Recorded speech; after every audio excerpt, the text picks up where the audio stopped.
Indulge me for a moment while I engage in a theory, actually, speculation about what the future could look like in the United States of America. Just one scenario. There are obviously multiple possible scenarios, and I'm not psychic, don't believe in psychics, but I can try to give you at least an idea of where I think we could end up going. And as I said at the very beginning of the program this morning, I think a number of different threads could connect in this country, and the result could be very devastating for you. It's 6:51. My name Bill Colley, and this is Magic Valley This Morning on News Radio 1310, KLIX, and newsradio1310.com, and currently 37.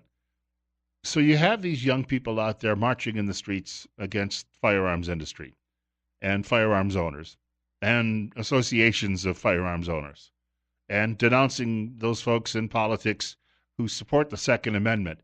And you've got very important people, retired Supreme Court justices, calling for an end to the Second Amendment.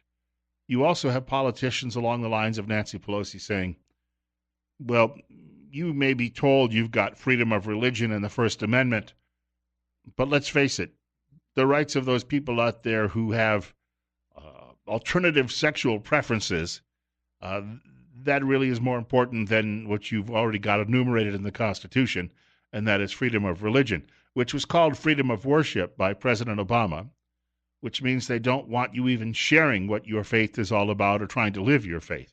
Only when you go into church on a Sunday morning, and then, or you may go Wednesday and you may go Sunday nights too, but only when you do that, then you're allowed to do it according to them.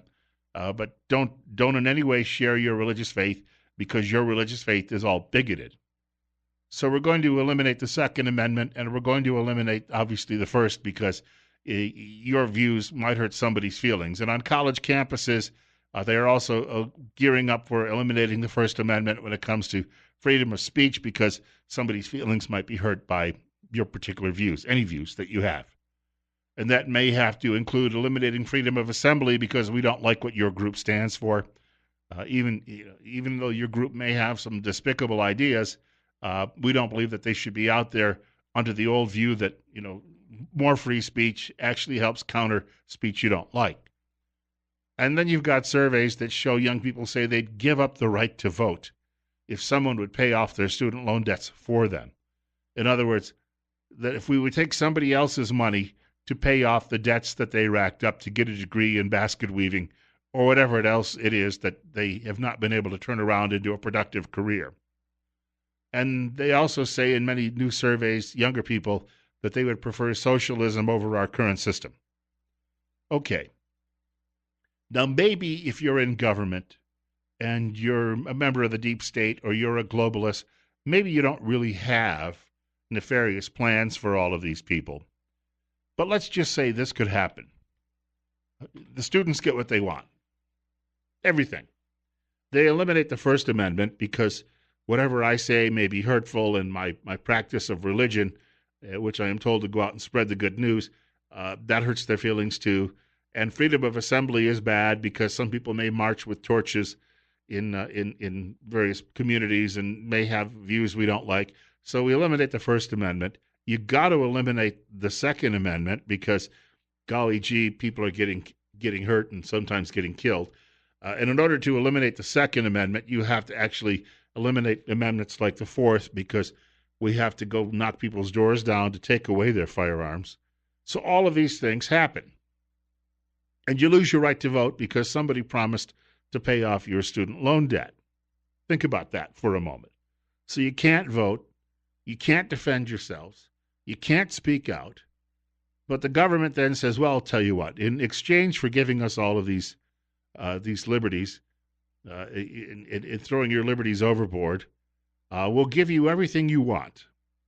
But we've got a government currently that's $21 trillion officially in debt, the federal government. I read in the Wall Street Journal this morning, even though states are flush with cash because of a roaring economy, most still can't meet their obligations because they've made so many promises to state workers in order to keep getting reelected. Huge pension benefits, lifetime health insurance funded by the taxpayers, Medicaid is completely out of control, spending on that, eating up budgets left and right. So you've got a country $21 trillion in debt at the federal level officially, and all of the local debts, you toss all of those in there. Does anyone really believe that we're going to stop spending all of this money after what you saw happen late last week with the $1.3 trillion omnibus spending bill? Because there'll be more of those, and this will go on and on and on.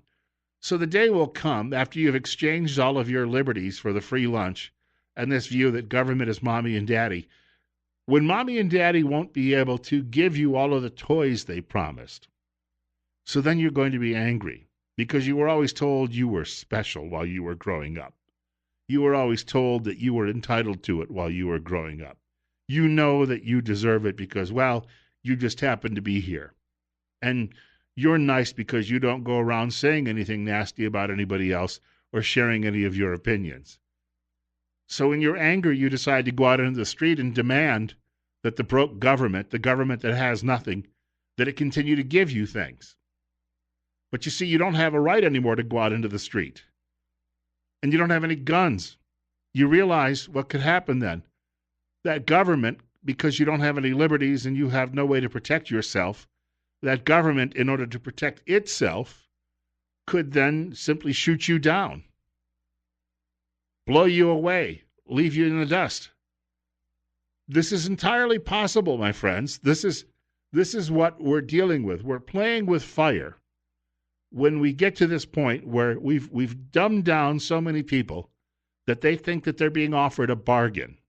Remember that line when Jimmy Stewart is talking during the run on the bank in the movie It's a Wonderful Life, where Potter is offering people 50 cents on the dollar for their shares at the saving and loan, and desperate people are taking him up on the offer. And I think Jimmy Stewart says something along the lines of, he says, and I'm paraphrasing, Potter isn't selling, Potter's buying. And he's trying to make people understand exactly what's going on in this situation. This is a lot like what we're dealing with today. As I said, I don't know that anybody even in government has this in mind. But you see, we're making the conditions possible where this could happen. That is a very frightening thing. How did our young people get to this point where they are this easily manipulated and led around? Is it government schools that no longer teach civics and teach them that they've got to get in touch with their feelings and that they should be able to get everything they want just because they want it? Did parents assist in that? Perilous times indeed. We've got a short break. I'll take some of your telephone calls following news at 7 o'clock this morning. My name, Bill Colley, and this is Magic Valley This Morning on News Radio 1310 KLIX and NewsRadio1310.com. We're at 38. News is next, though, from Fox. Can't avoid that. And as I say, reaction to what I just said, if you've got any, I'll actually allow you to chime in. I promise.